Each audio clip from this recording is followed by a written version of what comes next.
In a highly unusual ruling, the California State Supreme Court declared this week that O.J. Simpson attorney Alan Dershowitz is, quote, one ugly bastard.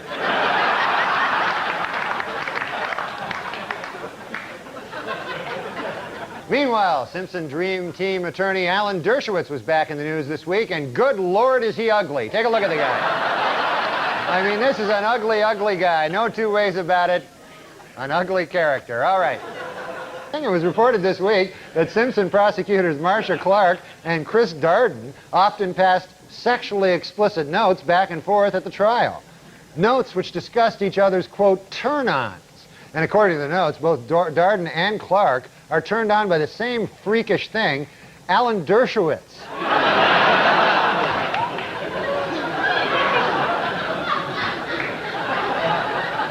Last week at a dramatic press conference about the crash of TWA Flight 800, ABC News correspondent Pierre Salinger displayed a document which he believes is proof that the jet was shot down by a U.S. Navy missile. Later, he proudly showed reporters his solid gold Rolex that he bought on the street for just $15.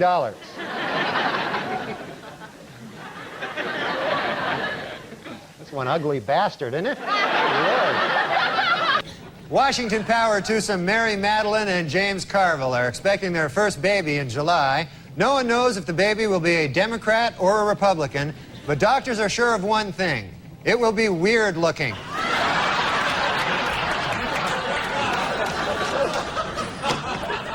Leona Helmsley fired a maid this week for stealing her Victoria's Secret lingerie.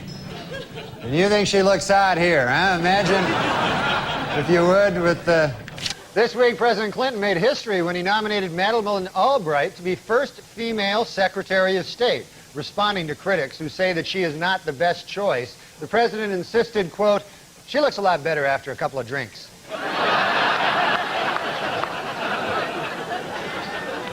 Meanwhile, Republican hopeful Phil Gramm says that Bob Dole should not get the nomination because he backed President Clinton's plan to send troops to Bosnia.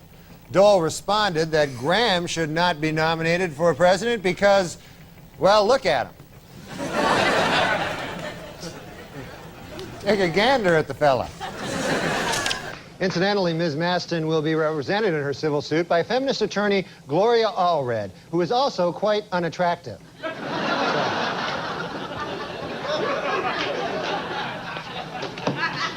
No box of chocolates, that one.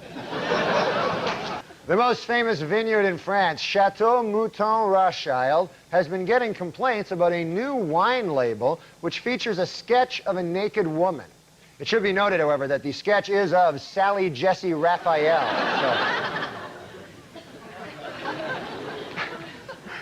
So. Nobody wants to see that. For the 5th year in a row, People magazine has named John F. Kennedy Jr. one of its 50 most beautiful people.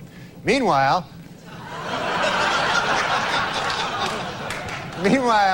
Big Red Nose magazine has named Ted Kennedy one of its 50 faces most ravaged by drink.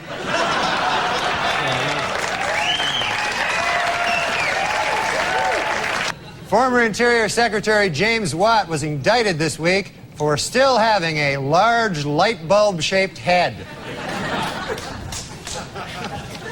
To discourage worship of the Dalai Lama, the Chinese government has banned all photos of the exiled Tibetan leader, except for this photo from the 70s. And filmmaker Ken Burns announced that following his baseball series, his next documentary project will be a 12-hour, 8-part history of the dorky haircut. The first deaf Miss America, Heather Whitestone, was crowned last week in Atlantic City. Although completely deaf, she is an expert lip reader. Personally, I don't think she's that pretty, you know. Not my cup of tea. According to an obscure 14th century law, British Army Captain James Hewitt could be hanged for having an affair with Princess Diana. The punishment for having sex with Princess Diana is death. The punishment for having sex with Princess Anne is having sex with Princess Anne. Senator Strom Thurmond, at 94, the oldest person ever to serve in Congress, has been hospitalized this week with a bout of the flu. Doctors who examined the senator thoroughly got kind of nauseous.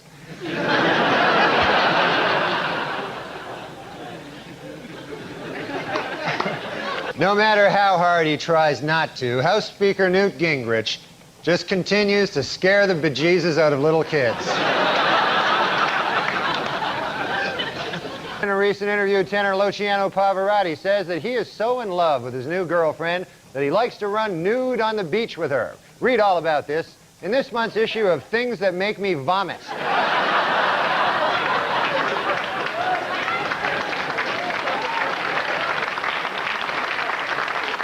That picture makes me vomit as well.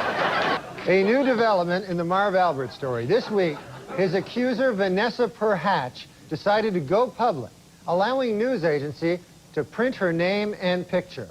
Following the publications of the photograph, legal experts were left wondering, who was the real victim?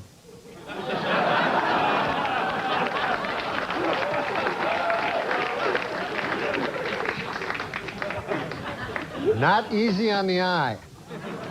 Well, it's official. Sportscaster Marv Albert, convicted last month on assault and battery charges, will serve no jail time. But the big story was outside the courthouse, where the second accuser from his trial, Patricia Maston, showed her face in public for the first time. This new development had legal experts asking once again, who was the real victim here?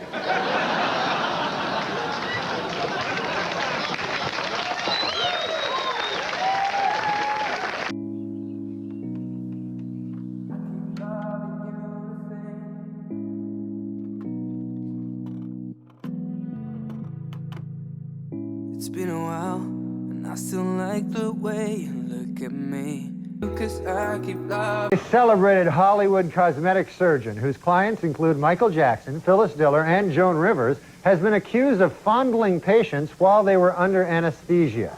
The case has legal experts wondering, who is the real victim here?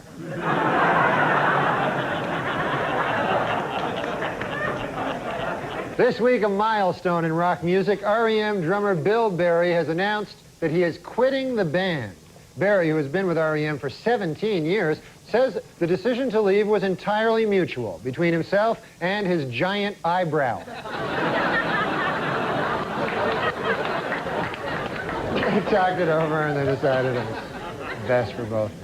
An extremely rare albino lobster found recently in Maine will not end up on a dinner table, but will instead live out its days in a private aquarium.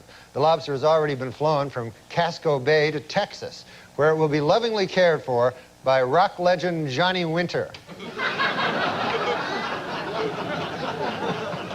Finally, in entertainment news, there are rumors that actor Don Johnson is dating 71-year-old San Francisco socialite Denise Hale.